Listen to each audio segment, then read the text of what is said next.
তো এই অঞ্চলগুলোতে আসলে আমার প্রোগ্রামের তেমন একটা স্মৃতি মনে পড়ে না। এবারই মনে হলো যে প্রোগ্রামে আসা হলো, স্মৃতি মনে পড়ে দাওয়াতি সফরের। তো আপনাদের অত্র অঞ্চলে এই যে দ্বীনি শিক্ষা প্রতিষ্ঠান গড়ে উঠেছে, এই দ্বীনি শিক্ষা প্রতিষ্ঠানকে লক্ষ্য করে আপনাদের এই প্রোগ্রামের আয়োজন, সেই আয়োজনে আজকে এখানে উপস্থিত হয়েছি। শুরু থেকেই যখন আসলাম তখন থেকে আপনাদের হয়তো দানের কথা বলা হচ্ছে, আপনারা হয়তো বিরক্ত বোধ করছেন, কিন্তু দান আসলে বিরক্তির মতো কোনো ইবাদত নয়।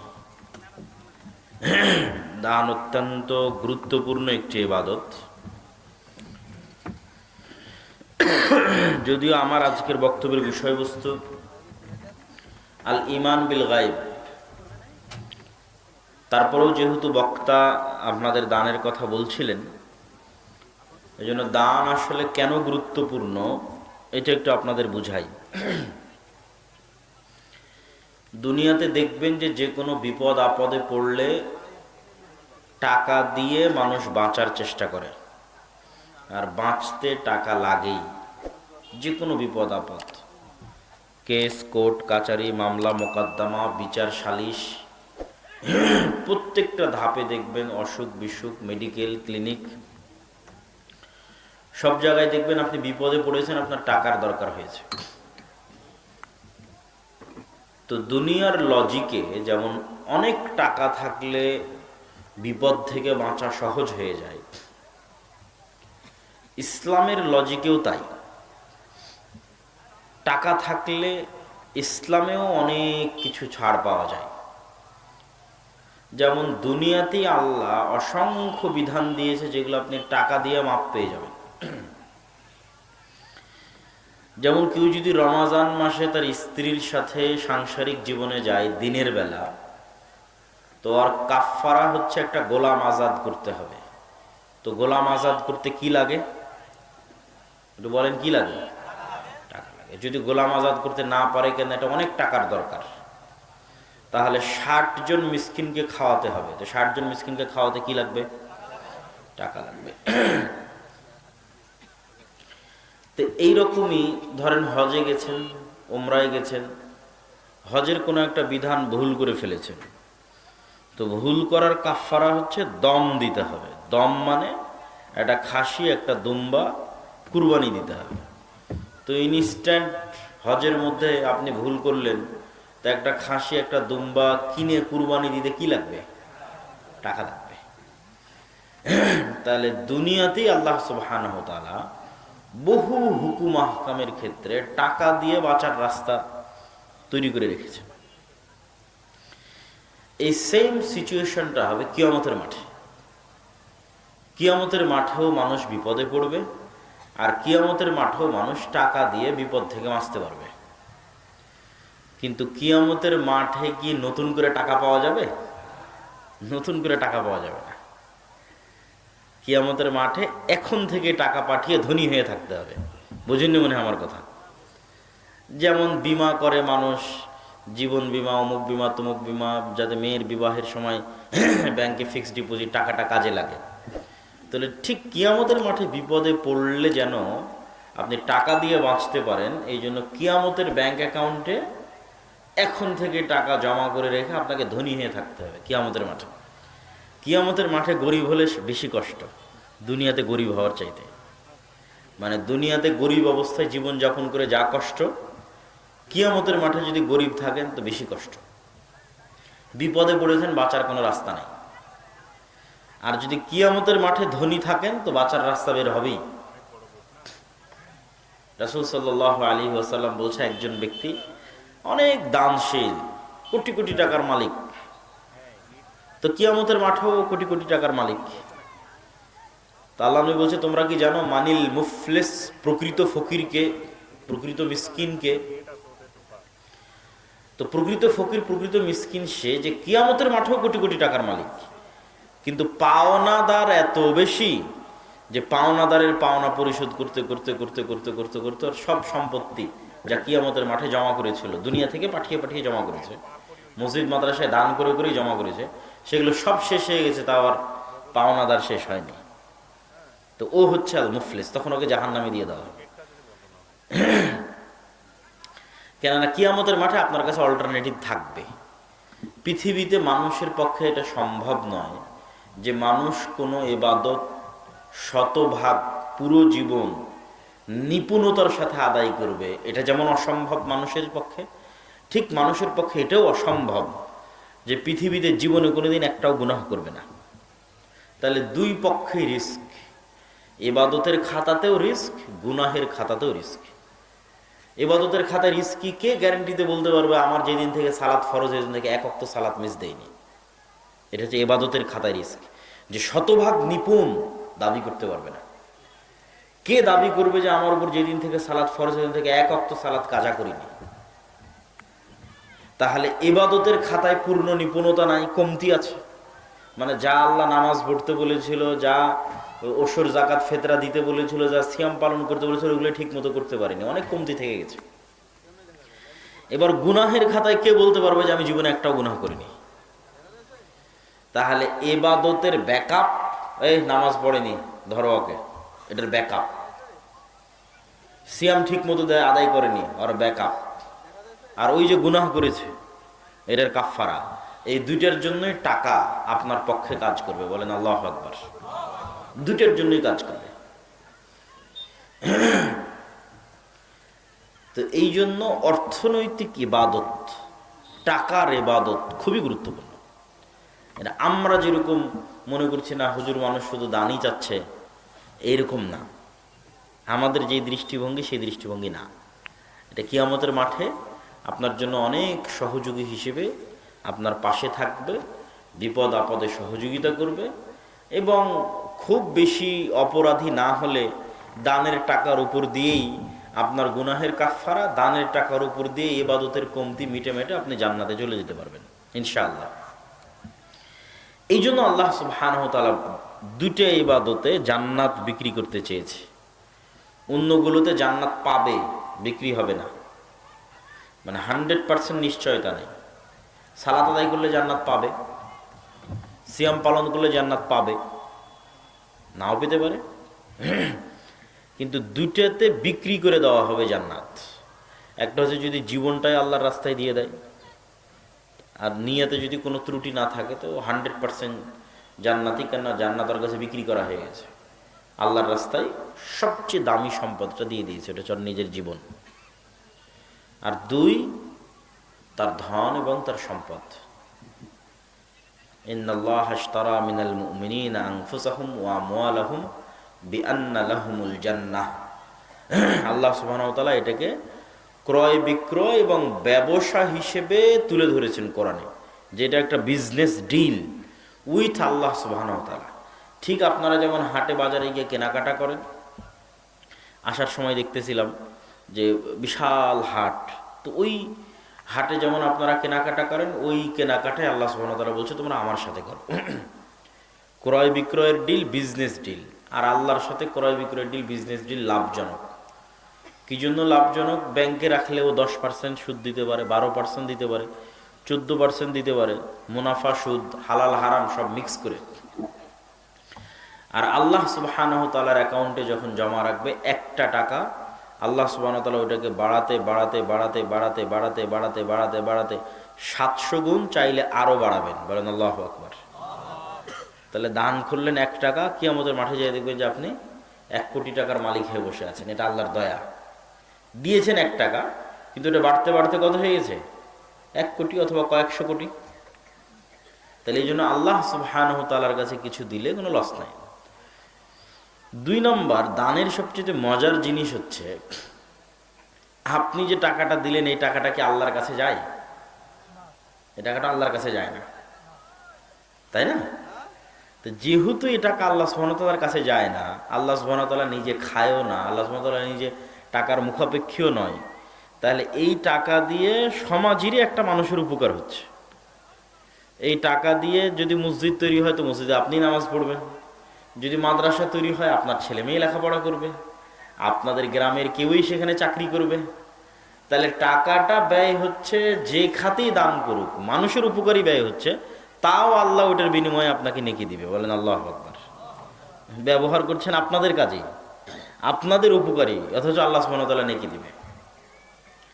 এটাকে বলা হয় আল্লাহ সুবহানাহু ওয়া তাআলা হচ্ছেন শাকুর, শুকরিয়া আদায়কারী।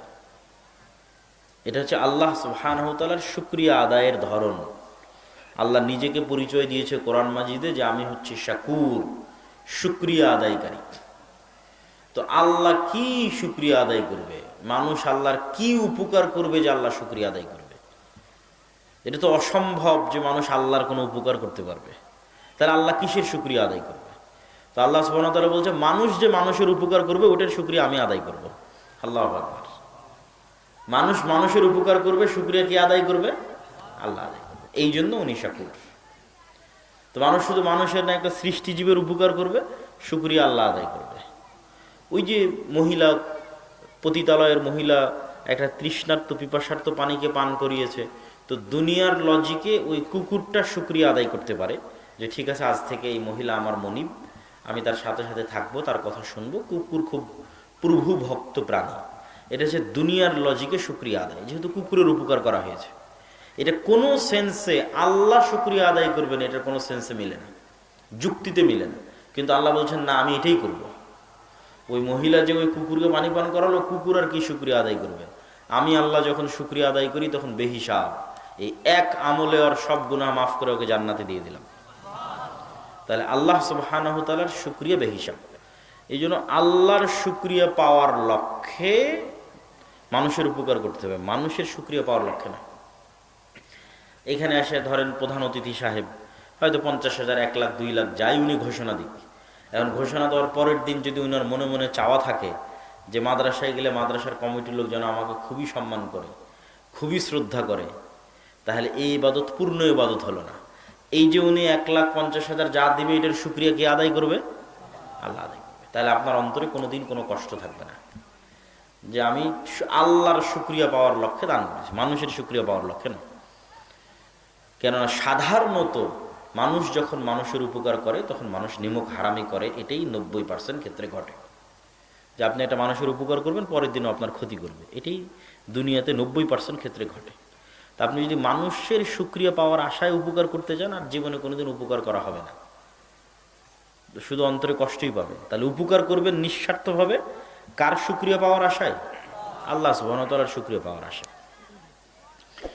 তাহলে দান অত্যন্ত শক্তিশালী, ব্যতিক্রম, পাওয়ারফুল একটা ইবাদত, যা দিয়ে দুনিয়ার বালা মুসিবত দূর হয়ে যায়, যা দিয়ে দুনিয়াতেই অসংখ্য ইবাদতের অনাদায়ী অথবা গুনাহের কাফারা হয়ে যায়। এই দান যদি আবার কিয়ামতের মাঠেও জমা হয়, তাহলে কিয়ামতের মাঠেও কাজে লাগে। অতএব দানকে কোনো দুর্বল ইবাদত মনে করা যাবে না। সম্মানিত উপস্থিতি, আজকে আমাদের বক্তব্যের বিষয় আল ইমান বিল গায়ব, অদৃশ্য ঈমান। অদৃশ্য মানে যা দেখা যায় না। আজকে আব্দুল্লাহ বিন আব্দুর রাজ্জাক এখানে এসেছে, এটা একজন হিন্দুকে যদি জিজ্ঞেস করেন, ও দেখবে যে আব্দুল্লাহ বিন আব্দুর রাজ্জাক এসেছে, বলবে ঠিক আছে এসেছে। তাহলে এইটা ঈমান নয়। যেটা একটা হিন্দু স্বীকৃতি দিচ্ছে সেটা ঈমান নয়, কেন? এটা চোখে দেখা যায়। তাহলে ঈমান কোনটা? এখানে যে এখন ফেরেশতারাও আছে, এইটা বিশ্বাস করাটা হলো ঈমান। এইটা শুধু মুমিন বিশ্বাস করবে, মুশরিক কাফের বিশ্বাস করবে না, মুনাফিক বিশ্বাস করবে না। তাহলে আপনার এই ঈমানটা যত দুর্বল, আপনার সাথে আল্লাহর সম্পর্ক, আপনার আমল আখলাক এবং পরহেজগারিতা তত দুর্বল। আপনি আসলে কোন মাত্রায় বিশ্বাস করেন যে এখন এখানে ফেরেশতা আছে, এটাই ঈমান। এখন এখানে ফেরেশতা আছে, আপনার এই বিশ্বাসটা যদি আপনার নিজের অস্তিত্বের চাইতে বেশি হয়, আব্দুল্লাহ বিন আব্দুর রাজ্জাক এখানে উপস্থিত আছে এইটার চাইতে বেশি হয়, আপনার সন্তানের অস্তিত্বের চাইতে বেশি হয়, আপনার পিতামাতার অস্তিত্বের চাইতে বেশি হয়, তাহলে ঠিক আছে, এবার ঈমান ঠিক আছে। এটা হচ্ছে ইয়াকিনের লেভেলে ঈমান। আর যদি হয় যে না, মুখে বললাম আমানতু বিল্লাহি ওয়া মালাইকাতিহি, ঈমান এনেছে আল্লাহর উপর, ঈমান এনেছে ফেরেশতার উপর, তারপরে কাজে কামে কোথাও আর ওই ঈমানের বাস্তব বহিঃপ্রকাশ নাই, তাহলে ওই আপনিও শুধু চোখে দেখা জিনিস বিশ্বাস করেন। তাহলে একটা হিন্দু একটা মুশরিকের সাথে আপনার কোনো পার্থক্য নেই, কেন আপনি শুধু চোখে দেখা জিনিস বিশ্বাস না, গায়েবে বিশ্বাস করেন না। অথচ আল্লাহ সুবহানাহু ওয়া তাআলা কোরআন মাজিদে একদম শুরুতেই শুরুই করেছেন গায়েব দিয়ে। আলিফ লাম মিম যালিকাল কিতাবু লা রাইবা ফীহি হুদাল লিল মুত্তাকিন আল্লাযীনা ইউমিনুনা বিল গায়ব। এই কিতাব আল্লাহর পক্ষ থেকে এসেছে, এই মর্মে কোনো সন্দেহ নাই। আর এই কিতাব মুত্তাকিদের জন্য হেদায়েত স্বরূপ। তোমরা কি জানো মুত্তাকি কারা? এক নাম্বার, মুত্তাকি ওয়ারাই যারা গায়েবে বিশ্বাস রাখে। তাহলে গায়েবে ঈমান হলো ঈমানের শুরু, তাকওয়ার শুরু। এই আয়াতগুলোর ধারাবাহিকতা আল্লাহ সুবহানাহু ওয়া তাআলা শেষে বলছেন ওয়াবিল আখিরাতি হুম ইউকিনুন, আর পরকালের উপর তারা ইয়াকিন রাখে। তাহলে পরকালও গায়েব, ঈমান শুধু না, ইয়াকিন রাখে। ইয়াকিন এবং ঈমানের স্তরে একটু পার্থক্য আছে। আগের যুগে যখন ভিডিও ছিল না, তখন মানুষ খালি মক্কার গল্পই শুনেছে, দেখেনি চোখে। তাহলে ওই সময় শুধু গল্প শুনে যে বিশ্বাস করেছে যে মক্কা এমন এমন এমন, ওর ঈমান। আর যে নিজে মক্কা নগরী ঘুরে এসেছে, যে নিজে মক্কা ঘুরে এসেছে, ওর ইয়াকিন। আর যে পাটগ্রাম লালমনিরহাট বুড়িমারিতে বসে থেকে শুধু গল্প শুনেছে, ওর ঈমান। আর যে নিজে ঘুরে এসেছে, ওর ইয়াকিন। বা এই যে আসার আগ পর্যন্ত শুনছিলেন আব্দুল্লাহ আব্দুল রাজ্জাক আসবে আসবে আসবে আসবে, যতক্ষণ শুনছিলেন আসবে আসবে ততক্ষণ ঈমান। যখন দেখলেন কিরে চলে আসলো, এলে ইয়াকিন। তাহলে এতক্ষণ বলতেছেন যে আমি মারা যাব মারা যাব, মানুষ মারা যাবে, সবাই মারা যাবে, ঈমান। এটাতে ইয়াকিন দরকার। ইয়াকিনকে আমি মারা গেছি। ইয়াকিন হচ্ছে এটা কল্পনা করতে পারা যে আপনি মারা গেছেন, এটা হলো ইয়াকিন। মারা যাব ওইটা ঈমান, ওইটাতে কাজ হবে না। ওইটাকে ইয়াকিনের লেভেলে নিয়ে যেতে হবে যে আমার কি হয়ে গেছে বলেন তো, আমরা সবাই মারা গেছি। এবং এটা সত্য। এই পৃথিবীতেই যখন 2100 সাল অতিক্রম করবে, তখন এখানে অন্তত যত মানুষ উপস্থিত আছে, আমি আপনি সবাই সহ, এখানে হয়তো এই মাদ্রাসা অন্য কেউ চালাবে, এই প্রোগ্রামে অন্য কেউ বসে থাকবে, অন্য কোনো বক্তা আসবে, আমরা পৃথিবীতে কেউ নাই। অন্তত এখানে যারা এখন বসে আছে 2100 সালে আমি আপনি আমরা কেউই পৃথিবীতে নাই। তাহলে তো মারা গেছি। তো মারা গেছি এটাই ইয়াকিন। তো সাধারণত নবী রাসূলদের ইয়াকিন অর্জন হয়, কেননা নবী রাসূলদের গায়েবের পর্দা উন্মোচন করে দেওয়া হয় বিভিন্নভাবে বিভিন্ন বিষয়ে। আল্লাহ সুবহানাহু ওয়া তাআলা কোরআন মাজিদের আরেক সূরার মধ্যে ইয়াকিনের কথা বলছেন, আলহাকুমুত তাকাসুর। দুনিয়ার পরস্পর প্রতিযোগিতা তোমাদেরকে ভুলিয়ে রেখেছে। ঠিক ছোট বাচ্চাকে যেমন মোবাইলের গেম দিয়ে ভুলিয়ে রাখা হয়, মোবাইলের গান দিয়ে ভুলিয়ে রাখা হয়, কার্টুন দিয়ে ভুলিয়ে রাখা হয়।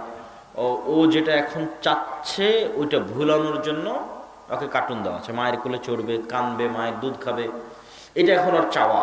তো ওকে এটা এখন ভুলিয়ে রাখতে হবে যে না, এখন মা কাজ করবে, এখন মা দুধ দিতে পারবে না, অথবা ওকে মোবাইলে কার্টুন অন করে দিয়েছে।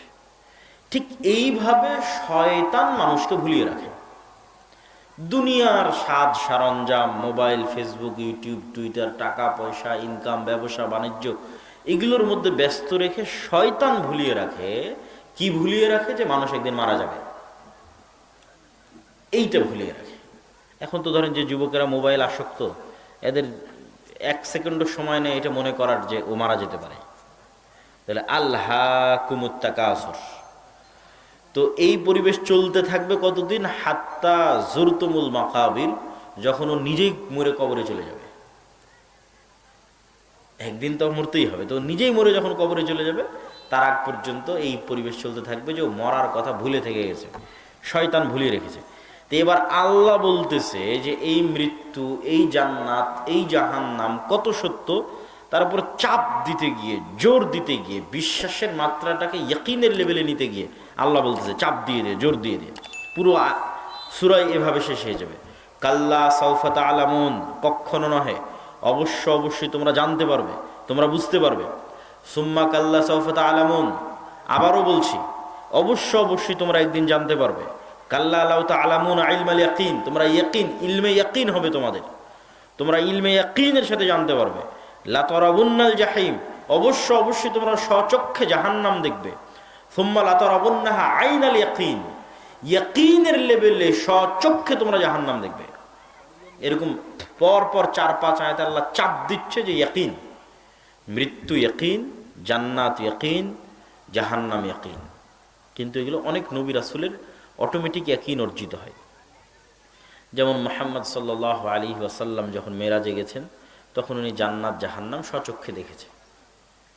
তাহলে যিনি জান্নাত জাহান্নাম স্বচক্ষে দেখেছেন, আমরা বিশ্বাস করছি জান্নাত জাহান্নাম আছে, দুইটার মধ্যে পার্থক্য আছে না? নাই।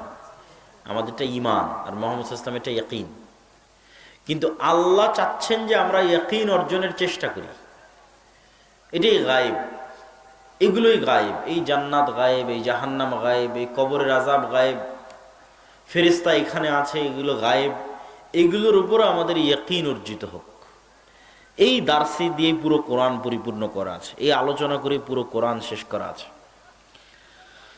তাহলে ঈমান বিল গায়েব, ঈমান বিল গায়েব কেন দরকার? ঈমান বিল গায়েবে ইয়াকিন ছাড়া মুসলমানদের বিজয় সম্ভব নয়। অতীতেও কোনোদিন হয়নি, ভবিষ্যতেও কোনোদিন হবে না। অতীতে যদি একটা সিঙ্গেল উদাহরণ থাকতো যে মুসলমানেরা বিজয়ী হয়েছে শক্তিশালী অবস্থায়, তাহলে আমি মেনে নিতাম। একটা সিঙ্গেল উদাহরণ, যে গত 1400 বছর নয়, যতদিন থেকে আল্লাহ নবী রাসূল পাঠায়, পৃথিবী সৃষ্টির শুরু থেকে আজ পর্যন্ত নবী রাসূল থেকে শুরু করে, সাহাবী থেকে শুরু করে, মুসলমানদের খেলাফত আমল থেকে শুরু করে আজ পর্যন্ত কোনো একটা পয়েন্টে, কোনো একটা জায়গায় মুসলমানেরা বিজয়ী হয়েছে এমতো অবস্থায় যে মুসলমানেরা শক্তিশালী। এটা পৃথিবীতে একদিনের জন্য ঘটেনি। সবসময় কি ঘটেছে? মুসলমানেরা বিজয়ী হয়েছে এমতো অবস্থায় যে মুসলমানেরা দুর্বল। শুধু কি দুর্বল?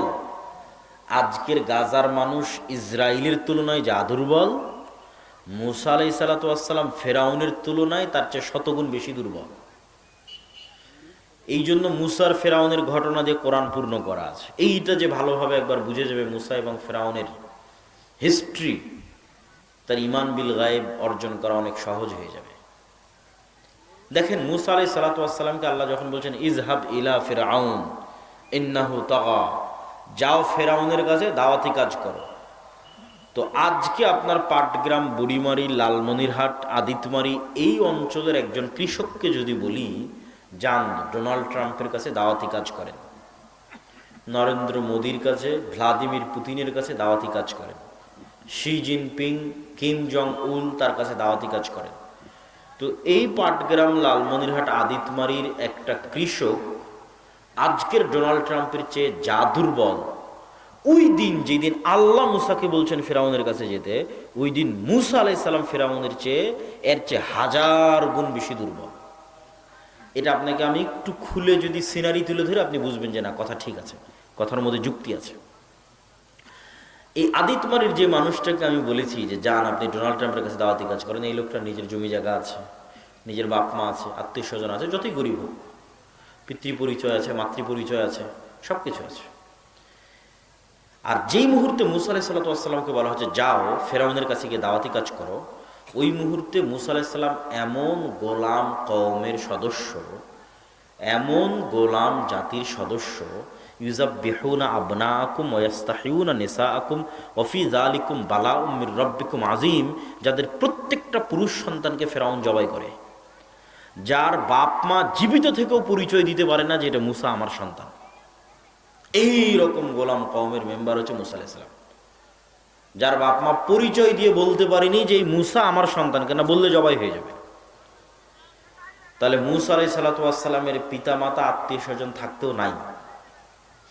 2 নম্বর, যেই মুহূর্তে ওনাকে বলা হচ্ছে যাও দাওয়াতি কাজ করো, ওই মুহূর্তে উনি ফাঁসির দণ্ডপ্রাপ্ত আসামি। যার কাছে দাওয়াত দিতে যেতে বলা হচ্ছে তার কাছে, মনে করেন আমেরিকা থেকে একটা বাংলাদেশি, আদিতমারির বাংলাদেশি পালিয়ে এসেছে, ওর উপর ফাঁসির আসামি হয়ে আছে, ও আদিতমারির কৃষক, ওকে বলা হচ্ছে তুই ফাঁসির আসামি, এখন তোকে আমি কাজ দিলাম, তুই ডোনাল্ড ট্রাম্পের কাছে গিয়ে দাওয়াতি কাজ করবি। তো একে তো এই অবস্থা, তার উপর ফাঁসির আসামি, ফাঁসির দণ্ডপ্রাপ্ত আসামি। 3 নম্বর, যেই মুহূর্তে মুসা আলাইহিস সালাতু ওয়াস সালামকে বলা হচ্ছে যাও ফেরাউনের কাছে দাওয়াতি কাজ করো, ওই মুহূর্তে মুসা আলাইহিস সালাম নিজের এলাকা ছেড়ে অন্য এলাকায় পালিয়ে আছে এবং কাজের লোক হিসেবে আছে, আত্মগোপনে আছে, এবং সেখানে কাজের লোক হিসেবে 10 বছর থেকে মানুষের বাড়িতে কাজের লোক, চাকর হিসেবে কাজ করে খায়। 4 নম্বর, মুসা আলাইহিস সালাতু ওয়াস সালামকে যেই ফেরাউনের কাছে যেতে বলা হচ্ছে, ওই ফেরাউনেরই তিনি পালক পুত্র হিসেবে তার বাড়িতে বড় হয়েছেন, তথা তার নিমক খেয়েছেন। আর যার নিমক মানুষ একবার খায়, সরাসরি তার মুখোমুখি গিয়ে দাঁড়াতে মানুষ বেশি দুর্বলতা ফিল করে। এতগুলো কারণে মুসা আলাইহিস সালাতু ওয়াস সালাম, আজকের আদিতমারির একটা লোক ডোনাল্ড ট্রাম্পের কাছে দাওয়াতি কাজ করতে যাবে, ওর চেয়ে বেশি দুর্বল। যখন মুসা আলাইহিস সালামকে বলা হচ্ছে যাও তুমি ফেরাউনের কাছে দাওয়াতি কাজ করো, তো মুসা আলাইহিস সালাতু ওয়াস সালাম কিসের শক্তির ভিত্তিতে ফেরাউনের সামনে গিয়ে দাঁড়াবে? ওনার পক্ষে সম্ভব নয়। উনি তো এমনিতেও অনেক কিছু আল্লাহ সুবহানাহু ওয়া তাআলার কাছে চেয়ে নিয়েছেন ঈমান বিল গায়বি ইয়াকিন হওয়ার পরও। তারপরেও মূল যেই শক্তির উপর ভিত্তি করে মুসা আলাইহিস সালাম ফেরাউনের কাছে গিয়েছে, যেই বিশ্বাসের উপর ভিত্তি করে দাওয়াতি কাজ করেছে, সাকসেসফুলি তার কওমকে নিয়ে বের হয়ে আসতে পেরেছে, আর ফেরাউন পানিতে ডুবে মৃত্যুবরণ করেছে, সেই একটা বিশ্বাসের নাম হচ্ছে ঈমান বিল গায়ব। কেননা দুনিয়ার লজিকে এখানে বিজয় সম্ভব না? সম্ভব নয়? সম্ভব। দুনিয়ার লজিকে এটা কোনো মতেই মিলানো যাবে না। এক লজিকে মিলতে পারে, এটা হচ্ছে গায়েবের লজিক। যেই জগৎ চোখে দেখা যায় না, ওই জগতের ডিসিশন ঈমান বিল গায়ব। তখন ঈমান বিল গায়েব ছাড়া মুসা আলাইহিস সালাম পারবে না। তো মুসা আলাইহিস সালামকে ঈমান বিল গায়েব শিখাতে আল্লাহ সুবহানাহু ওয়া তাআলা মুসা আলাইহিস সালামকে বললেন, মুসা তোমার হাতে কি? তো বলে আমার হাতে লাঠি। আল্লাহ যদি বলতেন, মুসা এই যে জান্নাত থেকে স্পেশাল লাঠি নিয়ে এসেছি, ম্যাজিক্যাল লাঠি তোমাকে দিলাম, এটা ছাড়ো, এটা সাপ হয়ে যাবে, তাহলে ঈমান বিল গায়েব ওই লেভেলে অর্জিত হতো না যেই লেভেলে অর্জন হওয়া দরকার। কেন? এটা তো স্পেশাল লাঠি, জান্নাত থেকে আসছে, আসমান থেকে আসছে, ম্যাজিক্যাল লাঠি আল্লাহ দিয়েছে। এই মুসা আলাইহিস সালামের ঈমান বিল গায়েব লাগবে। তো আল্লাহ মুসা আলাইহিস সালামকে বলছে, তুমি যেই লাঠি 10-15 বছর থেকে ব্যবহার করে আসতেছো, ওই লাঠি, এই যে বইটা ধরেন আমার বাড়িতে যদি থাকে 10 বছর থেকে, আমি প্রতিদিন পড়ি, ব্যবহার করি, কাজ করি, এই লাঠি এখন সাপ হয়ে যাবে। এটা র্যান্ডমলি একটা গাছের লাঠি, যেটা আমি নিজে দীর্ঘদিন থেকে ব্যবহার করে আসতেছি। তাহলে মুসা আলাইহিস সালাতু ওয়াস সালামের ইয়াকিন অর্জিত হবে, আমার ব্যবহার করা লাঠি, আমি নিজে গাছের ডাল থেকে পেড়েছি, এই লাঠি আমার চোখের সামনে সাপ হয়ে গেল। তাহলে আমি চোখে ফেরাউনের যে বিশাল সাম্রাজ্য দেখছি, এটা তো জিরো, এটা তো পিঁপড়ার চেয়েও দুর্বল। কেননা গায়েবে ইয়াকিন তৈরি হয়ে গেছে, ওহু আলা কুল্লি শাইইন কাদির, আল্লাহ যা ইচ্ছা তাই করতে পারে। এবার মুসা আলাইহিস সালাম দাওয়াত দিতে পারবে, এবার মুসা আলাইহিস সালাম ফেরাউনের কাছে যেতে পারবে। গায়েবে ইয়াকিন ছাড়া অসম্ভব। সম্মানিত উপস্থিতি, তাহলে ঈমান বিল গায়েব কেন দরকার? পৃথিবীর ইতিহাসে এটা তো মুসা আলাইহিস সালামের ঘটনা বললাম। দাউদ আলাইহিস সালাতু ওয়াস সালাম যখন তলুত বাদশাকে সাথে করে নিয়ে জালুত বাদশার বিরুদ্ধে যুদ্ধ করেছেন, তখন মাত্র 313 জন। আল্লাহ নিজে কোরআনে বলেছে, ওই জায়গায় কোরআনের আয়াতটা হচ্ছে কাম মিন ফিআতিন কালিলাতিন গালাবাত ফিআতান কাসীরাতান বিইজনিল্লাহ। আল্লাহ কত ছোট দুর্বল দলকে কত শক্তিশালী পাওয়ারফুল দলের উপর আল্লাহর আদেশে, আল্লাহর সাহায্যে, তার হিসাব নাই। যখন মুসা আলাইহিস সালাতু ওয়াস সালামের কওমকে বলা হলো যাও জেরুজালেম বিজয় করো, তখন জেরুজালেমে আমালেকা গোত্রের লোকেরা বসবাস করত। ওই আমালেকা গোত্রের দেহ ছিল বিশাল বিশাল শক্তিশালী। তো বানু ইসরায়েলের এই গোলাম কওম বলল যে এদের সাথে যুদ্ধ করে আমরা পারবো না, ইযহাব আনতা ওয়া রাব্বুকা ফাকাতিলা, মুসা তুমি আর তোমার আল্লাহ গিয়ে যুদ্ধ করো। তখন শুধু 2 জন মানুষ বলেছিল, শুধু 2 জন, যাদের ঈমান বিল গায়বে ইয়াকিন ছিল। ওই 2 জন বলেছিল যে আল্লাহর সাহায্য যদি আসে, আল্লাহ যদি চায়, বিজয় সম্ভব। আল্লাহ যেহেতু যুদ্ধ করতে বলছে, আমরা 2 জন যুদ্ধ করব। মাত্র 2 জন, মাত্র 2 জন মিলে যুদ্ধ করতে রাজি। পুরো গ্রাম সবাই অস্বীকার করেছে, কেউ যাবে না, 2 জন মানুষ যাবে, ঈমান বিল গায়বে ইয়াকিন আছে। এই 2 জনের একজন হচ্ছে ইউশা বিন নুন। তো আল্লাহ মুসা আলাইহিস সালাম তো রাগ করলেন। আল্লাহ বললেন ঠিক আছে, 40 বছরের আযাব। 40 বছরের আযাব শেষ হওয়ার পর, মুসা আলাইহিস সালামের মৃত্যু হওয়ার পর ইউশা বিন নুন নিজে নবী হলেন। ইউশা বিন নুন যখন নিজে নবী হলেন, তখন ইউশা বিন নুন বানু ইসরায়েলকে বলল, যা ভুল হওয়ার হয়েছে চলো তওবা করে যুদ্ধ করি। তো সব বানু ইসরায়েল আবার তওবা করে বলল, ঠিক আছে এবার আমরা যুদ্ধ করব, ভুল হয়েছে। তো এবার যখন ওরা যুদ্ধ করতে যাবে তখনও তো আমালিকা গোত্র শক্তিশালী, দৈহিক গঠনে শক্তিশালী, দুনিয়াবি সরঞ্জামে শক্তিশালী। এরা মিসকিন গোলাম, ফেরাউনের গোলাম ছিল, মরুভূমিতে, সিনাই মরুভূমিতে ঘুরে বেড়াচ্ছে। তো যুদ্ধ করতে করতে শুক্রবার বিকেল, শুক্রবার সন্ধে ডুবলেই যুদ্ধ বন্ধ, কেননা ইহুদি ধর্মে শনিবার পবিত্র, মুসা আলাইহিস সালামের দিনে। তখন ইউশা বিন নুন আল্লাহকে বলছে, আল্লাহ তুমি সূর্যটা থামিয়ে দাও, যুদ্ধটা শেষ করে নিই। হাদিসে এসেছে, আল্লাহ সুবহানাহু ওয়া তাআলা, সহিহ হাদিস, সূর্যকে থামিয়ে দিলেন। বহু মুহাদ্দিস এবং মুফাসসির ব্যাখ্যা করেছেন সূর্য কয়েক দিনের জন্য থেমেছিল, কেউ ব্যাখ্যা করেছেন সূর্য কয়েক ঘন্টার জন্য থেমেছিল, যাতে ইউশা বিন নুন জেরুজালেম বিজয় করতে পারে। বলেন আল্লাহু আকবার। এই প্রত্যেকটা পয়েন্টে এভাবে গায়েবী মদদে মুসলমানদের বিজয়। এগুলো তো মুহাম্মদ সাল্লাল্লাহু আলাইহি ওয়াসাল্লামের আগের যুগের কথা বলতেছে, এগুলো একটাও মুহাম্মদ সাল্লাল্লাহু আলাইহি ওয়াসাল্লামের পরের যুগের নয়।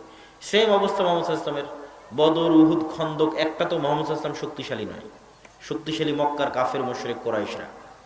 যখন ওমর রাদিয়াল্লাহু তাআলা নিজে জেরুজালেম বিজয় করেছে, আমর ইবনে আস, খালিদ বিন ওয়ালিদ, রোমান পারস্য সাম্রাজ্যের চেয়ে মুসলমানরা শক্তিশালী নয়।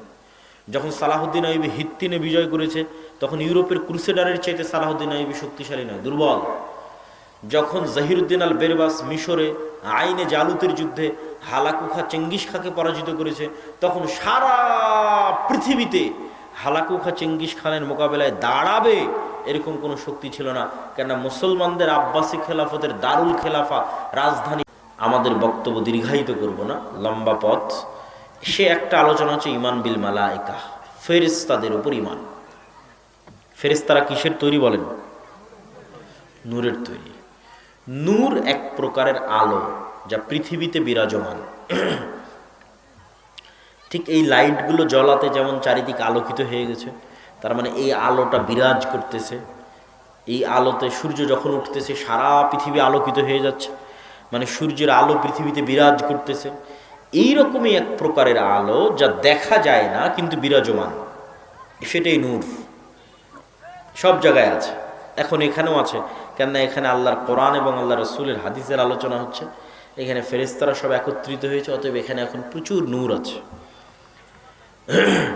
তো এই নূর অদৃশ্য, দেখা যায় না কিন্তু বিরাজমান।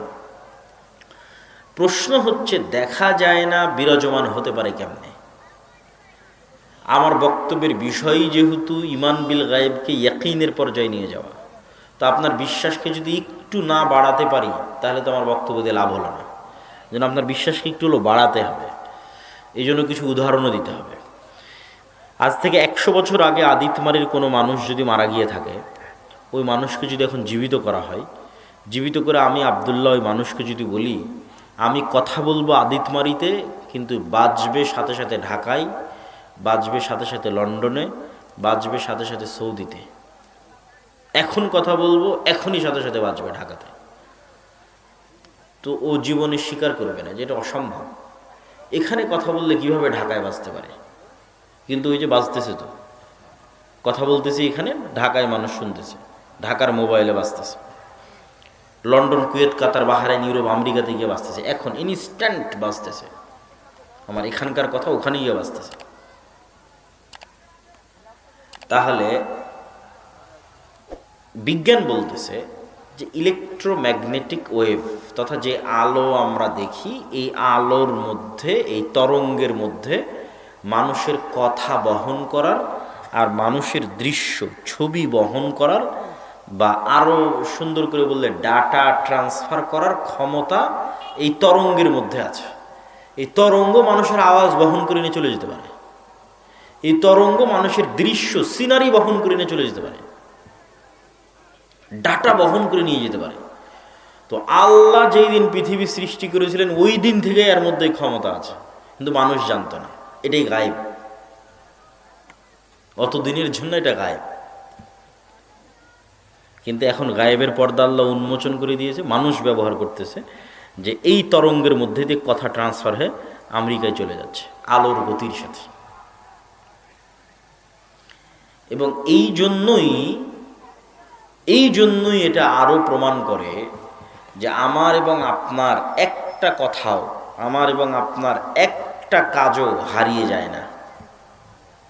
আপনি নিজে চাইলে দেখতে পারবেন, কিন্তু ওই মানের শক্তি বা ওই মানের টেকনোলজি মানুষ এখন আবিষ্কার করতে পারেনি, পারাও সম্ভব নয়, কিন্তু তাও কল্পনার জগতে আপনাকে দেখায় যে এখান থেকে যদি সৈয়দপুর থেকে বিমান ছাড়ে ঢাকায় 40 মিনিটে চলে যাবে, আমি গাড়িতে গেলে 7 ঘন্টা লাগবে।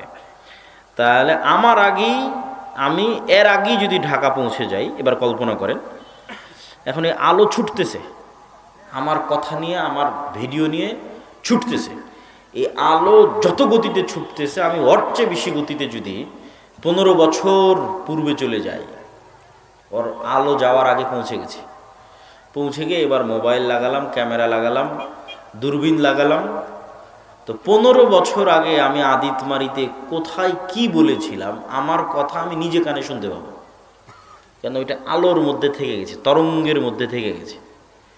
15 বছর আগে আমি আদিতমারিতে কোথায় কি করেছি ওটা লাইভ দেখতে পাবো।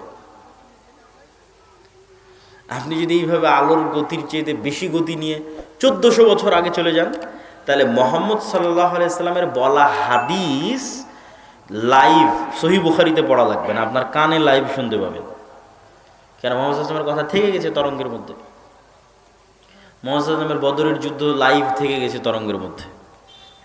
তাহলে আপনি যা করছি আর একটা কিছু হারায় না, যখন যেখানে যা বলছি সব অক্ষত অবিকৃত অবস্থায় এই ডাটা সেভ হয়ে থেকে যাচ্ছে। যে কেউ চাইলে এটা বের করে নিয়ে এসে আমাকে হিসাব নিতে পারবে। কাফা বিনাফসিকাল ইয়াউমা আলাইকা হাসিবা, আজকে তোমার বিচার করার জন্য তুমিই যথেষ্ট। তো আমরা বলছিলাম গায়েব, তাহলে এটাই এক সময় 100 বছর আগে গায়েব ছিল। তাহলে এত বড় নিদর্শন দেখার পর আপনি কেমনে বিশ্বাস করতে পারেন যে এখন এখানে নূর নাই? ওই 100 বছর আগের পাটগ্রামের মানুষ যেমন বিশ্বাস করবে না, বলবো এখানে বাজবে ঢাকায়, তখন আপনিও যদি ওর মতো বিশ্বাস না করেন যে না এখানে নূর নাই, তাহলে ওটাই বোকামি। আমি দেখতে পাচ্ছি না তাই নাই, জি না, আছে। এই গায়েবের পর্দাও কোনো এক সময় উন্মোচন হয়ে যেতে পারে।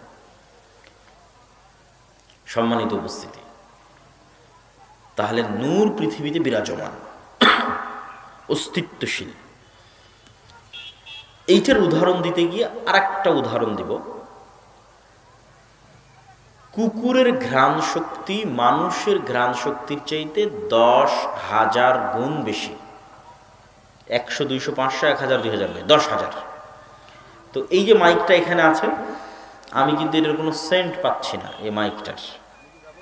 আর আমি যদি বলি যে এই মাইকটার কোনো সেন্ট নাই, এটা মিথ্যা কথা। এই মাইকটা ওই কুকুরের নাকে লাগিয়ে পাটগ্রামে ফেলে আসলে কুকুর ওখান থেকে বের করে নিয়ে আসতে পারবে। তো মানুষের যখন ক্যান্সার হয়, তখন সেলের মধ্যে যেই সেলটা ক্যান্সারে আক্রান্ত হয়েছে, ওই সেলের গন্ধ পর্যন্ত কুকুর পায়, যেটা বিজ্ঞান এবং বিজ্ঞানের তৈরি কোনো যন্ত্র পায় না। সেল বাদ দেন, করোনা ভাইরাসের মতো ভাইরাসের গন্ধ পর্যন্ত কুকুর পায়। অথচ এটা মানুষ বলতে পারবে না, মানুষের যন্ত্র বলতে পারবে না। তাহলে মানুষ আর মানুষের যন্ত্র বলবে না এর কোনো গন্ধ নাই, কুকুর বলবে না গন্ধ আছে। তাহলে পৃথিবীতে কোনো কিছুর অস্তিত্ব আছে না নাই, এটা জানতে বিজ্ঞান দেখে লাভ নাই, এটা জানতে আল্লাহর সৃষ্টিজীবের দিকে দেখতে হবে। যেমন পৃথিবীতে কবরের আযাব হচ্ছে, বলে আমি যে শুনতে পাই না, তাহলে এটা গায়েব। আমি শুনতে পাই না গায়েব, কিন্তু হচ্ছে। যেমন আমার আশেপাশে এখন যদি কোথাও পিঁপড়া চলে, তো আমি পিঁপড়ার আওয়াজ শুনতে পাচ্ছি না। এখানকার কোনো রেকর্ডারও যদি লাগানো হয়, তাও পিঁপড়ার চলার আওয়াজ পাওয়া যাবে না। তাই বলে কি পিঁপড়া চললে আওয়াজ হয় না?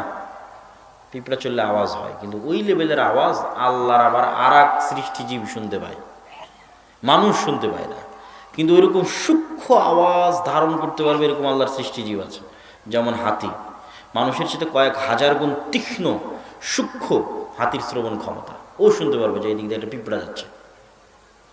তাহলে কবরের আযাব হচ্ছে কি হচ্ছে না, এটা কে বুঝতে পারবে? আল্লাহর সৃষ্টিজীব বুঝতে পারবে যে হ্যাঁ কবরের আযাব হচ্ছে, মানুষ নয়। ওইটাই প্রমাণ যে হচ্ছে।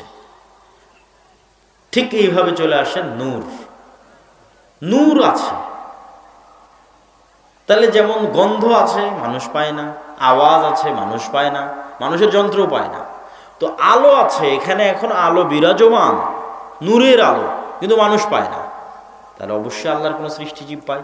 রাসূল সাল্লাল্লাহু আলাইহি ওয়াসাল্লাম বলছেন, ইজা সামি'তুম সাইহাতাদ দিকা, যখনই তোমরা মোরগের আওয়াজ ডাক শুনতে পাও, তখন আল্লাহর কাছে কল্যাণের দোয়া করো। ফাইন্নাহা রাআতিল মালায়েকা, কেননা মোরগরা ফেরেশতার নূরের আলো দেখতে পায়। বলেন আল্লাহু আকবার। আর যখন তোমরা নুহাকাল হিমার, গাধার আওয়াজ শুনো, তখন তোমরা শয়তান থেকে পরিত্রাণ চাও, কেননা গাধা আর কুকুর ওই শয়তান যে আলো দিয়ে তৈরি সে আলো দেখতে পায়। তাহলে আল্লাহর সৃষ্টিজীব দেখতে পায়, তাহলে এটা অস্বীকার করার কোনো উপায় নাই, এটা বাস্তব সত্য, অস্তিত্বশীল, বিরাজমান। রাসূল সাল্লাল্লাহু আলাইহি ওয়াসাল্লাম আল্লাহর কাছে দোয়া করছেন, আল্লাহুম্মা জাআল ফি কলবি নূরা, হে আল্লাহ আমার অন্তরে নূর তৈরি করে দেন। ফি সামঈ নূরা, আমার কানে নূর তৈরি করে দেন। ও ফি বাসরি নূরা, আমার চোখে নূর তৈরি করে দেন। তো নাই যদি থাকবে তৈরি হবে কিভাবে? নূর একটা অস্তিত্বশীল জিনিস, যা কানে চোখে কালবে তৈরি হতে পারে। ঠিক আপনি এই লাইটটা দেখতেছেন না, এই লাইটের মতো আলো মানুষের কালবে জ্বলে, কিন্তু সেটা নূরের আলো। ইবনুল কাইয়িম রাহিমাহুল্লাহ বলছেন, মানুষের রূহ নূরুন লতিফ, একটা সূক্ষ্ম নূর। এই জন্য রূহ দেখা যায় না, এটা একটা সূক্ষ্ম নূর, অদৃশ্য, কিন্তু ওর প্রভাব তো আপনি দেখতেই পাচ্ছেন। আপনার বুঝা, শোনা, কথা বলা সব রূহের কাজ। এই জন্য যখন মানুষ ঘুমিয়ে যায় তখন মানুষের দেখা, বুঝা, শোনা এই শক্তিটা হারিয়ে যায়, তখন রূহ চলে যায়। আল্লাহুম্মা বিইসমিকা আমুতু, হে আল্লাহ তোমার নামে মৃত্যুবরণ করছি। আবার সকালবেলা উঠে আলহামদুলিল্লাহিল্লাযী আহইয়ানা বাদামা আমাতানা, মৃত্যুর পরে যে জীবিত করেছে। যেন প্রত্যেকটা স্তর থেকে আর এক স্তরে ট্রান্সফার হওয়ার আগে পরের স্তরের স্বাদ আস্বাদন করা হয়, যাতে পরের স্তরের সাথে পরিচিত হতে পারে। যে এই স্তরে আছে, কোন স্তরে? দুনিয়ার স্তরে। এখান থেকে আমরা কোন স্তরে যাব? বারজাখি জগতে। তো এই বারজাখি জগতের সাথে আগে থেকে পরিচিত করানো হচ্ছে। এইরকম হবে, এইরকম হবে। প্রতিদিন রাতে ঘুম যাচ্ছে মানে একবার করে বারজাখি জগৎ থেকে ফেরত আসতেছি, একবার করে মৃত্যুর জগৎ থেকে ফেরত আসতেছি। তো প্রতিদিন স্মরণ করানো হচ্ছে যে তোমার এর পরের ধাপ কিন্তু এটা, এর পরের ধাপ কিন্তু এটা। এবার ওই পরের ধাপে যখন চলে যাবেন বারজাখি জগতে, তখন ওখানেও আপনাকে পরের ধাপের সাথে পরিচিত করানো হবে। কারো কবরের সাথে জান্নাতের দরজা কানেক্ট করে দেওয়া আছে, কারো কবরের সাথে জাহান্নামের দরজা কানেক্ট করে দেওয়া আছে। ওখান থেকে একটু বাতাস আসতেছে, একটু আলো আসতেছে, তো বুঝতেছে ও ঠিক আছে, এরপরে তাহলে কিয়ামত হবে, কিয়ামতের পরে তাহলে জান্নাত অথবা জাহান্নামের ফায়সালা হবে, তার হালকা ঝলক পাওয়া যাচ্ছে। তো এই জগতে থাকতে পরের জগতের হালকা ঝলক হচ্ছে ঘুম, বারজাখি জগতের ঝলক। এইটারও নিদর্শন আল্লাহর সৃষ্টিজীবের মধ্যে আছে। গায়েবের প্রায় ম্যাক্সিমাম সব কিছুর নিদর্শন আল্লাহর সৃষ্টিজীবের মধ্যে আছে। এটা নিদর্শন কোনটা? আমি অনেক চিন্তা ভাবনা করে এটা খুঁজে বের করেছি, আপনি খুঁজলে আরও 10টা বের করতে পারবেন। এই জন্য তো আল্লাহ বলেছে তোমরা আমার সৃষ্টি নিয়ে চিন্তা করো, চিন্তা করলে আপনি আরও 10টা বের করতে পারেন। তো গ্রামগঞ্জে যে প্রজাপতি জন্ম নেয়, এই প্রজাপতি আগে শুঁয়ো পোকা থাকে, এক প্রকার পোকা থাকে, যে পোকা গাছের পাতা খেয়ে বেড়ায়, ডালে ডালে ডালে ডালে পাতা খায়। ডালে ডালে ডালে ডালে পাতা খাওয়ার পর 1.5-2 মাস পর ওই পোকাটা নিজের চারিদিকে একটা আবরণ তৈরি করে মারা যায়, মৃত্যুবরণ করে। বলতে পারেন বারজাখি জগতে চলে যায়। আমাদের দৃষ্টিকোণ থেকে যদি বলি, আমাদের উদাহরণের সাথে মিলাতে গিয়ে যদি বলি, এইরকম 15-20 দিন 1 মাস মৃত অবস্থায় থাকে ওই আবরণের মধ্যে।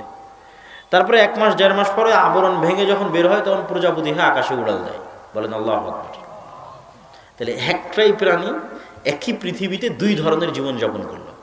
একটা পোকা অবস্থায় গাছের পাতা খেয়ে বেড়ালো, তারপরে মৃত অবস্থায় পড়ে থাকলো, তারপর আবার জীবিত হয়ে পাখি হয়ে আকাশে উড়ে গেল। তাহলে মানুষের পক্ষে সম্ভব। এখন আমরা পৃথিবীতে এই অবস্থায় আছি, মনে করেন পোকার জীবনযাপন করছি, তারপরে যে বারজাখি জগতে কিছুদিন থাকবো, তারপরে আবার রূপান্তর পরিবর্তন হয়ে কিয়ামতের মাঠে উত্থান ঘটবে। এটা অসম্ভব কিছু নয়, এগুলো সবই অতি সিম্পল, অতি সহজ, অতি বাস্তব। তো গায়েব নূর, আল্লাহ নবী বলছে কলবে যেন নূর তৈরি হয়।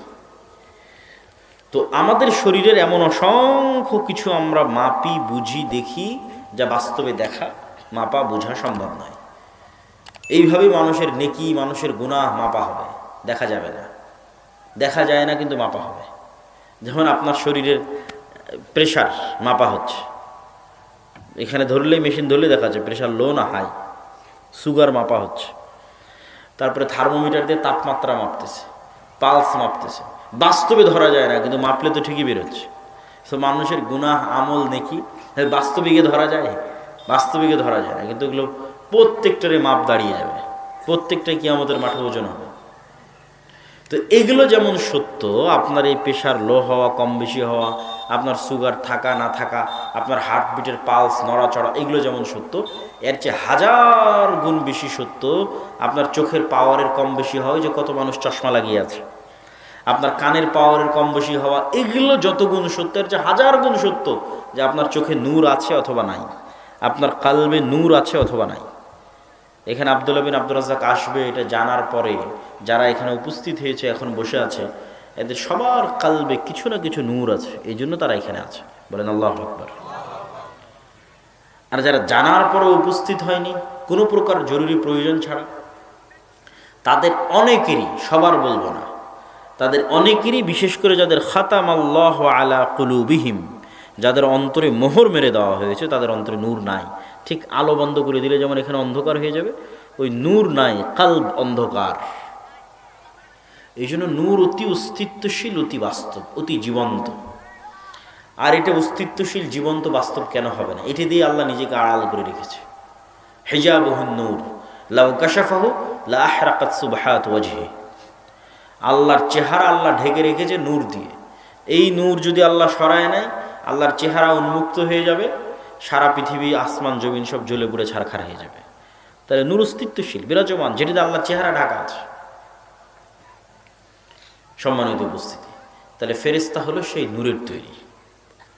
এবার ফেরেশতাদের অস্তিত্বের উপর সাহাবীদের বিশ্বাস, এই পয়েন্টে আপনারা নিজেদের ঈমান মাপতে পারবেন যে আমরা ফেরেশতাদের উপর কেমন বিশ্বাস রাখি আর সাহাবীরা ফেরেশতাদের উপর কেমন বিশ্বাস রাখে। সাদ বিন মুআজ রাদিয়াল্লাহু তাআলা আনহু একজন বিখ্যাত আনসারী সাহাবী, যিনি খন্দকের যুদ্ধে শাহাদত বরণ করেছেন। তো রাসূল সাল্লাল্লাহু আলাইহি সাল্লাম বলছেন, ইহতাজ্জা লাহু আরশুর রহমান। সাদ বিন মুআজের মৃত্যুতে আল্লাহর আরশ কেঁপে উঠেছে। ও ফুতিহাত লাহু আবওয়াবুস সামা, আসমানের সব দরজাগুলো খুলে দেওয়া হয়েছে। ও শাহিদাহু সাবউনা আলফা মিনাল মালাইকা, আর আমাদের সাথে জানা যায়, সাদ বিন মুআজের জানা যায়, সাহাবীদের সাথে ৭০,০০০ ফেরেশতা অংশগ্রহণ করেছে। বলেন আল্লাহু আকবার। এটা রাসূল সাল্লাল্লাহু আলাইহি ওয়াসাল্লাম নিজে বলতেছেন। জাবের রাদিয়াল্লাহু তাআলা আনহুর পিতা উহুদের যুদ্ধে মারা গেছে, তো উনি কাঁদতেছেন। আল্লাহ নবী তাকে বলতেছেন, তুমি কেন কাঁদতেছো?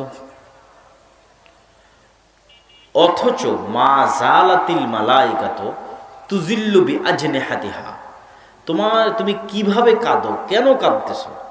ফেরেশতারা তোমার পিতার লাশকে এখনো ছায়া দিয়ে রেখেছে।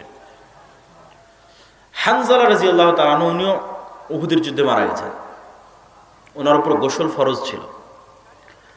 সাহাবীরা কি রাসূল সাল্লাল্লাহু আলাইহি ওয়াসাল্লামকে বলতেছে যে তাকে গোসল দিতে হবে। আল্লাহ নবী বলছেন, ইন্না সাহিবাকুম তুগাসসিলুহুল মালাইকা, তোমরা আর কি গোসল দিবা? হানজালাকে ইতিমধ্যেই ফেরেশতারা গোসল দিয়ে ফেলেছে। সাদ বিন আবি ওয়াক্কাস রাদিয়াল্লাহু তাআলা আনহু বলছেন যে, ঠিক আছে, সাদ বিন আবি ওয়াক্কাস রাদিয়াল্লাহু তাআলা আনহু বলছেন যে আমি এক যুদ্ধে আমার ডানে বামে দুইজন সাদা পোশাকধারী ব্যক্তিকে আসাদ্দাল কিতাল, বীর বিক্রমে যুদ্ধ করতে দেখছি। মা রাআইতুহুমা ক্বাবলু ওয়ালা বাদ, এদেরকে আমি জীবনে আগেও কোনোদিন দেখিনি, পরেও কোনোদিন দেখিনি। আমি গিয়ে রাসূল সাল্লাল্লাহু আলাইহি সাল্লামকে যখন এই ঘটনা শোনালাম, আল্লাহর নবী বললেন, এই দুইজন হচ্ছে জিবরাইল আর মিকাইল। স্বয়ং জিবরাইল এবং মিকাইল যুদ্ধে অবতীর্ণ হয়েছে রাসূলুল্লাহ সাল্লাল্লাহু আলাইহি ওয়াসাল্লামের পক্ষে। খন্দকের যুদ্ধে শেষ করে রাসূল সাল্লাল্লাহু আলাইহি ওয়াসাল্লাম বাড়িতে এসেছেন। বর্ণনা আয়েশা রাদিয়াল্লাহু তাআলা আনহা, তরবারি রেখে দিয়ে, ঢাল তলোয়ার ধনুক রেখে দিয়ে গোসল করার জন্য ঢুকেছেন। তখন জিবরাইল এসে উপস্থিত। জিবরাইল বলছে, আপনি আর আপনার সাহাবীরা অস্ত্র রেখে দিয়েছে, ফেরেশতারা তো কেউ অস্ত্র রাখেনি এখন পর্যন্ত। ফেরেশতারা কেন অস্ত্র রাখেনি? তো বলে, ফেরেশতারা অস্ত্র রাখেনি তার কারণ হচ্ছে বানু কুরাইজা, বানু কায়নুকা, বানু নাজির, তিনটে ইহুদি গোত্র আল্লাহর নবীর সাথে গাদ্দারি করেছে। এরা মদিনাতেই থাকতো। এই তিনটে গোত্রকে শাস্তি দিতে হবে। আল্লাহর নবী সাহাবীদেরকে বললেন, চলো, যুদ্ধ শেষ হয়নি, জিবরাইলের বাহিনী অস্ত্র রাখেনি। এবার আনাস রাদিয়াল্লাহু তাআলা আনহুর বর্ণনা। আনাস রাদিয়াল্লাহু তাআলা আনহু বলছেন, কাআন্নী আনজুরু ইলাল গুবারি সাতিআন ফি যুকাকি বানি গানাম, আমাদেরকে সাথে করে নিয়ে যখন আল্লাহ নবী রওনা দিলেন ওই ইহুদি গোত্রগুলোর দিকে এগিয়ে যাওয়ার জন্য, তখন আমাদের আগে রাস্তা ধুলায় অন্ধকার হয়ে আছে। ঠিক যেমন 100-500 মোটর সাইকেল যদি আদিতমারি থেকে পাটগ্রাম, আদিতমারি থেকে রংপুর যায়, শোডাউন দেয় আমার গাড়ির সামনে, তাহলে ওই গাড়ির সামনের রাস্তা ধুলায় অন্ধকার হয়ে থাকবে। তো আমাদের সামনে ধুলায় অন্ধকার হয়ে আছে জিবরাইলের ফেরেশতার ঘোড়সওয়ার বাহিনীর পায়ের আঘাতে। আল্লাহু আকবার। তো এই রকমের ঘটনা দিয়ে হাদিস এবং ইসলামের ইতিহাস পরিপূর্ণ। ফেরেশতার অস্তিত্ব, ফেরেশতাদের উপর সাহাবীদের ঈমান। একদিন এভাবে সাহাবীরা বসে আছে, একজন ব্যক্তি আসলেন, এসে বলছেন মাল ইসলাম মাল ঈমান মাতা সাআহ, ইসলাম কখন, ইসলাম কি, ঈমান কি, কিয়ামত কখন। প্রশ্নের উত্তর নিয়ে চলে গেলে আল্লাহর নবী বললেন, তোমরা কি জানো কে এসেছিল? জিবরাইল এসেছিল তোমাদেরকে দিন শেখানোর জন্য।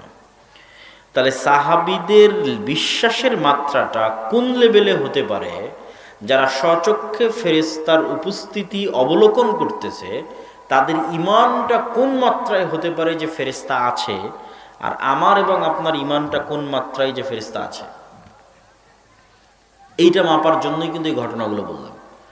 এবার আপনাদেরকে বাস্তব দুটো পরীক্ষা দিব। আপনি নিজেও পরীক্ষা করে দেখবেন যে ফেরেশতা আছে কি নাই, আর আপনি নিজেও পরীক্ষা করে দেখবেন যে শয়তান আছে কি নাই। আপনারা কি ক্লান্ত? শুনতে চান?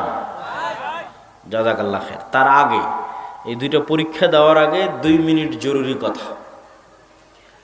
1 নম্বর জরুরি কথা হচ্ছে এই যে বাংলাদেশের 600-650 উপজেলা, এই 600-650 উপজেলা যদি আমরা বছরে 100টা প্রোগ্রামও করি তাও যেতে পারবো না। তাহলে এই একদিনের সম্পর্কই যদি শেষ হয়, আজ আব্দুল্লাহ বিন আব্দুর রাজ্জাক এখানে আসলো, বক্তব্য দিল, সম্পর্ক শেষ, তাহলে এটা খুবই কষ্টদায়ক। এই জন্য আমি সবসময় বলি স্থায়ী দাওয়াতি সম্পর্কের কথা। এই একদিনের সম্পর্ক দিয়ে দাওয়াতি বিপ্লব সম্ভব নয়। এই স্থায়ী সম্পর্কের জন্য আপনাদের জরুরি কর্তব্য হচ্ছে অন্তত পক্ষে মাসিক আল ইতিসামের গ্রাহক হওয়া। অন্তত যারা শিক্ষিত ছাত্র, স্টুডেন্ট, আমি নিজে প্রতি মাসে 3টে লেখা লিখি মাসিক আল ইতিসামে। প্রতি মাসে সম্পাদকীয় লিখি, মিন্নাতুল বাড়ি লিখি, স্বাভাবিক একটা লেখা লিখি, প্রতি মাসে 3টা। আমি জানি না এই মাদ্রাসায় মাসিক আল ইতিসাম আসে কিনা। যদি না আসে তাহলে কর্তৃপক্ষের প্রতি উদাত্ত আহ্বান থাকবে যে আপনারা মাসিক আল ইতিসাম নেবেন, এবং আপনারা যারা আজকে উপস্থিত হয়েছেন অন্তত আজকে আপনারা ওই রাস্তায় গিয়ে যে চা পান খান, ওইটাতে যা খরচ, মাসিক আল ইতিসামের একটা মাসের মাসিক আল ইতিসামের দাম অতটা নয়। অন্তত আজকে যারা উপস্থিত হয়েছেন তারা মাসিক আল ইতিসাম ছাড়া যাবেন না, এবং ওখানেই নাম্বারে আপনি কল দিয়ে গ্রাহক বা এজেন্ট হতে পারবেন। তো স্থায়ী সম্পর্কের দরকার। 2, স্থায়ী সম্পর্কের দ্বিতীয় মাধ্যম হচ্ছে আমাদের লিখিত বই পুস্তক। যেমন আমি যে বই থেকে দার্স দিচ্ছি, এইটা বইয়ের নাম হচ্ছে আল্লাহর পথে যাত্রা। এইটা বিভিন্ন মসজিদে রেখে পড়ে পরস্পরে আলোচনা করতে হবে।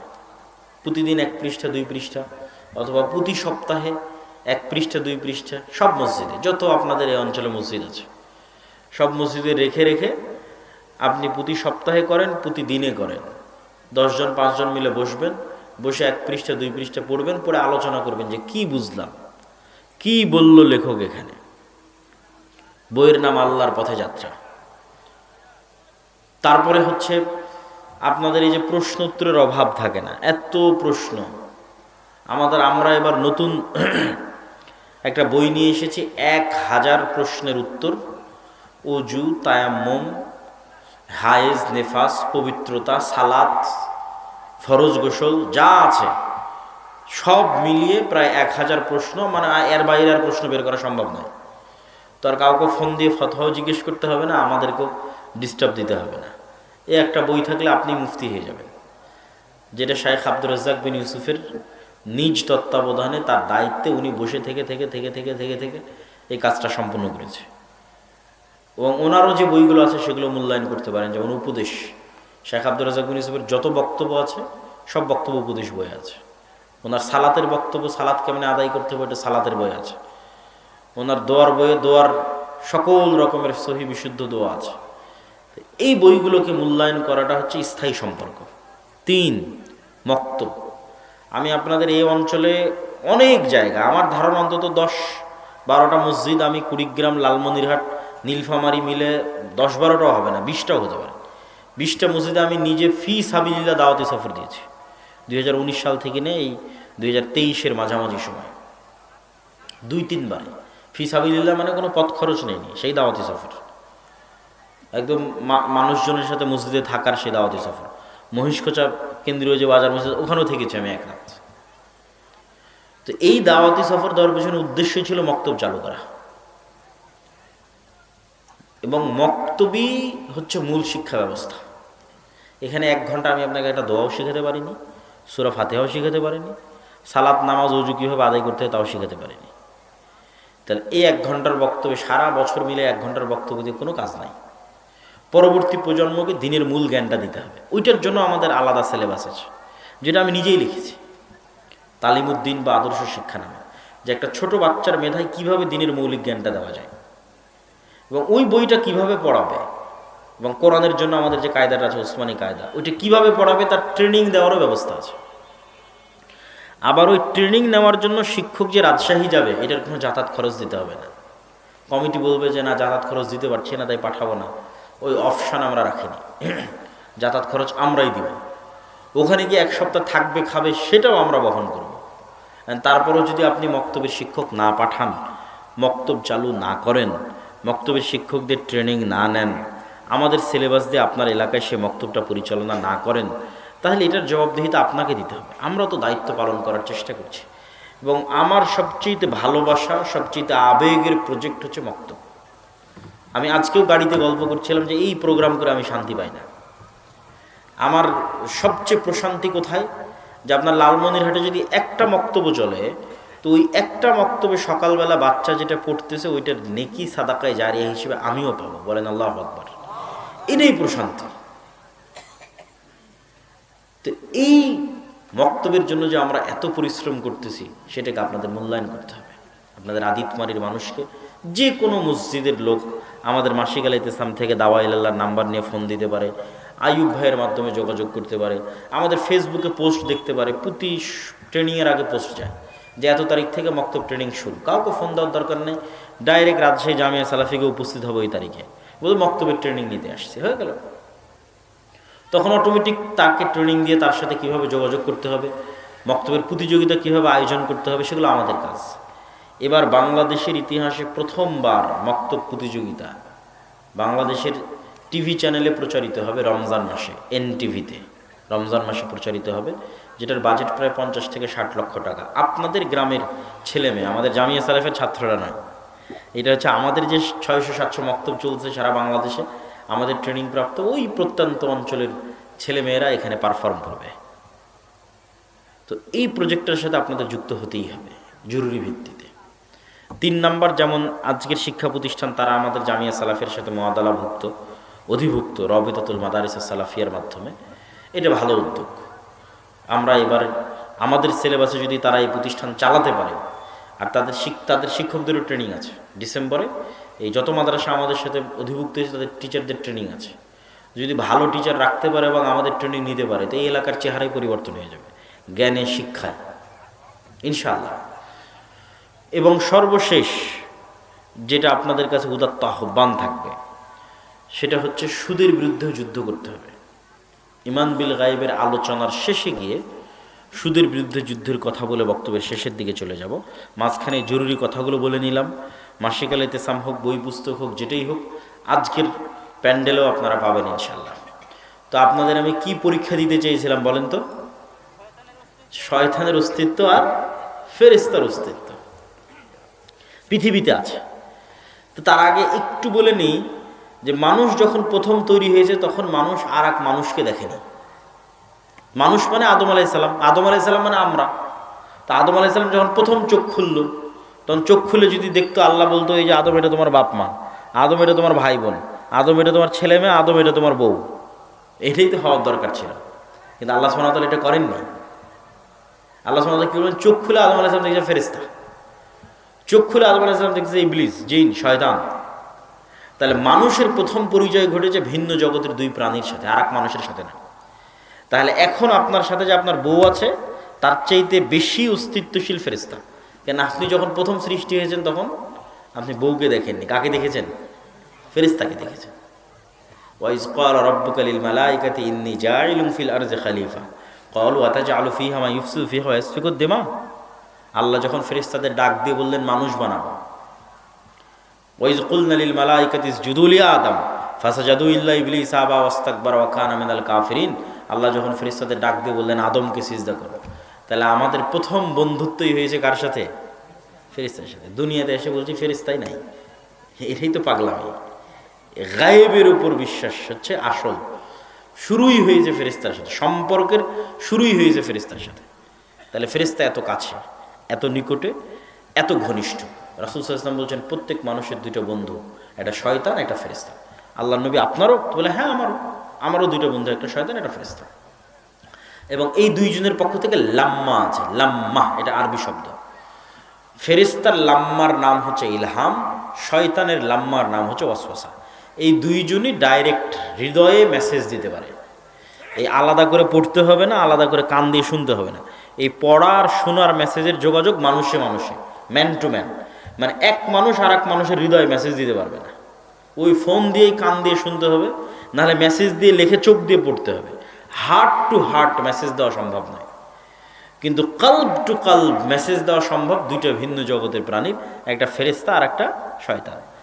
ও মেসেজ দিলে আপনি বলবেন যে কই শয়তান, কই বললো, আমি তো কোনো মেসেজ পেলাম না, পড়লাম না কান।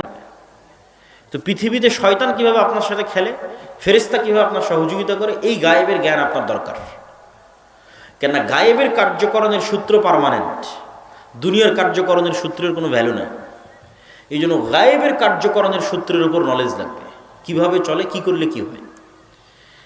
তো শয়তানের অস্তিত্বের প্রমাণ, 2 রাকাত সালাত আদায় করবেন, জঙ্গলে গিয়ে করেন, রাতের অন্ধকারে ঘরের দরজা বন্ধ করে দিয়ে করেন, মোবাইল ফোন বন্ধ করে দিয়ে করেন, নির্জন নিরিবিলি। দাবি একটাই, 2 রাকাত সালাতের মধ্যে আল্লাহ ছাড়া আর কারো কথা স্মরণ করব না, দুনিয়ার কোনো কথা স্মরণ করা যাবে না। 1 মিনিট পরেই দেখবেন আপনি এত সজাগ থাকার পরও আপনার অজান্তে আপনি বুঝতেই পারেননি আপনি দুনিয়ার কথায় মগ্ন হয়ে গেছে। আপনি বুঝতেই পারেননি দুনিয়ার কথায় মগ্ন হয়ে গেছে। 15-20 সেকেন্ড 30 সেকেন্ড পর দেখতেছেন কই আমি তো দুনিয়ার কথায় মগ্ন হয়ে গেছি, অথচ আপনি বুঝতে পারলেন না, ধরতে পারলেন না। এই যে আপনার কন্ট্রোলের বাইরে যে আপনার হার্ট কালবকে নিয়ে চলে গেল, এটাই হচ্ছে শয়তান। এটাই কার অস্তিত্ব? শয়তানের অস্তিত্ব।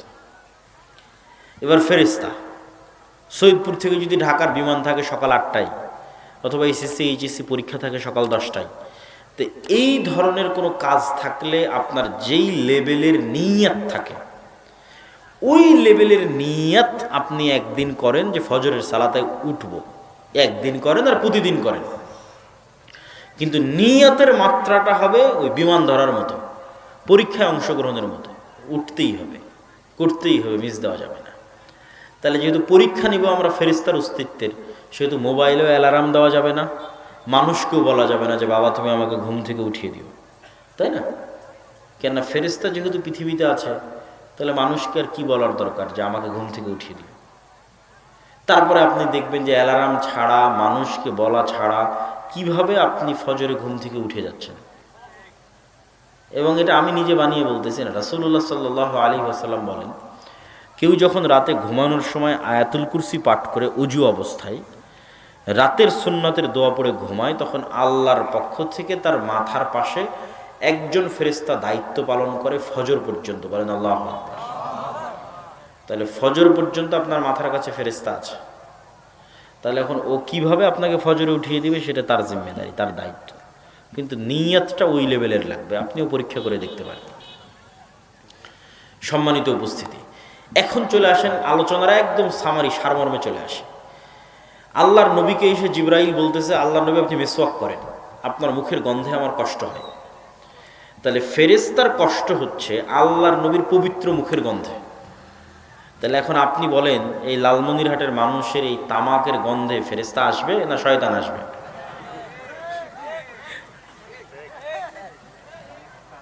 তাহলে তো ফেরেশতা এখানে আসার আর কোনো সুযোগ নাই। তাহলে ওই মুখের মধ্যে, এই দুর্গন্ধময় মুখের মধ্যে কে বসে আছে? শয়তান বসে আছে। এইটাই কিন্তু পৃথিবীর লজিক। আমি বলেছি যে খেলার নিয়ম আপনাকে জানতে হবে। লালমনিরহাটের একটা বাড়ি, যেই বাড়িতে মনে করেন সকালবেলা আপনি যখন বাড়িতে ঢুকলেন, সালাম দিয়ে বাড়িতে ঢুকলেন, 5 ওয়াক্ত সালাত অজু করে আদায় করেন, সকালবেলা বাড়িতে কোরআন তেলাওয়াত করেছেন, খাওয়া পান করা যা হয় বিসমিল্লাহ নামে হয়, টয়লেটে ঢুকলে দোয়া পড়ে টয়লেটে ঢুকেন, তাহলে এইরকম একটা বাড়ি, যেই বাড়িতে, এবং ওই বাড়িতে কোনো ছবি মূর্তি নাই, ওই বাড়িতে কোনো কুকুর লালন পালন করা হয় না, তাহলে এই বাড়িটা নূরে পরিপূর্ণ হয়ে আছে। ঠিক আলো জ্বললে যেমন দেখা যায় যে এখানে আলো জ্বলতেছে, বিয়ের বাড়িতে যেমন আলো জ্বলে, ওইরকম ওই বাড়িটা কিসে পরিপূর্ণ হয়ে আছে বলেন তো? ফেরেশতার নূরে পরিপূর্ণ হয়ে আছে। আর একটা বাড়িতে না কোনো দিন ঢোকার সময় সালাম দিয়েছে, না বের হওয়ার সময় সালাম দেয়, না খাওয়ার আগে বিসমিল্লাহ বলে, না খাওয়ার শেষে আলহামদুলিল্লাহ, না পেশাব করে পানি নেয়, না ফরজ গোসল হলে ফরজ গোসল করে, দাঁড়িয়ে পেশাব করে, পবিত্রতার কোনো নামগন্ধ নাই। ফেরেশতারা চরম লেভেলের পবিত্র, এদের তো অপবিত্রতার কোনো অপশনই নাই। ফলত ওরা ওই সমস্ত অপবিত্র মানুষের আশেপাশে জীবনেও যাবে না, ওই বাড়িতেও জীবনেও যাবে না। বাড়ি নেতার ছবি মূর্তিতে পরিপূর্ণ, অফিস নেতার ছবি মূর্তিতে পরিপূর্ণ, কোনো দিন জীবনে মাসকে মাস বছরকে বছর কোরআন তেলাওয়াত হয় না। তাহলে ঠিক একটা বাড়িতে যখন লাইট বন্ধ থাকে তখন যেমন অন্ধকার, কবরের মতো অন্ধকার, নূরবিহীন শয়তানের রাজত্বওয়ালা বাড়ি হচ্ছে ওই বাড়ি। এইভাবেই এটা হচ্ছে গায়েবের কার্যকরণের সূত্র। এইভাবে গায়েবে নির্ধারণ করা যায়, এইভাবে সারা পৃথিবীতে প্রতিনিয়ত হচ্ছে, চলতেছে। এই খেলার নিয়মটা আপনাকে জানতে হবে। দিয়ে এখন আপনি আপনার ওয়াইফাইয়ের অ্যাক্সেস, আপনার পাসওয়ার্ডের অ্যাক্সেস আপনি এখন শয়তানকে বেশি দিবেন না ফেরেশতাকে বেশি দিবেন, সেটা আপনার বিষয়। আপনি বন্ধুত্ব শয়তানের অর্জন করবেন না বন্ধুত্ব ফেরেশতার অর্জন করবেন, সেটা আপনার বিষয়। যে আল্লাহর বান্দা, আল্লাহর গোলাম, সে অবশ্যই ফেরেশতার বন্ধুত্ব অর্জন করবে।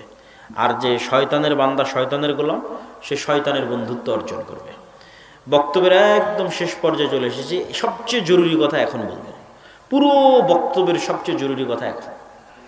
এই জন্য আর 5টা মিনিট আর 10টা মিনিট আপনাদের ধৈর্য ধারণ করতে হবে। এই কথাগুলো মিস গেলে পুরো বক্তব্য মিস গেল। এখন যে কথাটুকু বলবো, তাহলে মুসলমানদের বিজয়ের 1 নম্বর শর্ত ঈমান বিল গায়েবে ইয়াকিন লাগবে। মুসলমানদের বিজয়ের 2 নম্বর শর্ত নেতৃত্বের বিকাশ ঘটতে হবে। নেতৃত্ব তৈরি হয় কোথায় থেকে? সত্যবাদিতা আর ন্যায়পরায়ণতা থেকে নেতা আসে। মিথ্যা, ধোঁকা, দুর্নীতি দিয়ে নেতা তৈরি হয় না। তাহলে নেতৃত্বের প্রথম শর্তই সত্যবাদিতা, ন্যায়পরায়ণতা। তো এই জন্য ইউরোপ এবং আমেরিকা গণতন্ত্র আর সুদ, এই 2টা কালচার মুসলমানদের মধ্যে চালু রেখেছে, যাতে মুসলমানদের মধ্যে মরে গেলেও কোনো দিন সৎ, আমানতদার, ন্যায়পরায়ণ নেতা আসতে না পারে। কেননা গণতন্ত্র এমন এক নিকৃষ্ট কালচার যে এক দলের নেতা তো আর এক দলের নেতার বিরুদ্ধে বলবেই।